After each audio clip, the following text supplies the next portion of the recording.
করতে পারবেন। যত বেশি বৃক্ষরোপণ করবেন তত বেশি পরিবেশ সুন্দর হবে, মানুষের যে একটি অক্সিজেন রয়েছে এটাও মিলবে, পাশাপাশি অনেক বড় সদকে জারিয়া হবে।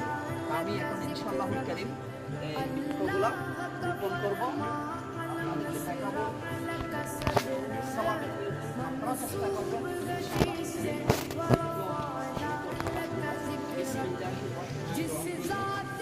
السلام عليك يا رسول الله وعلى آلك وصحبه أجمعين.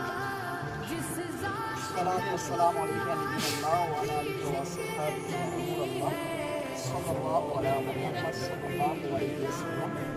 الصلاة والسلام عليك يا رسول الله وعلى آلك وصحبه.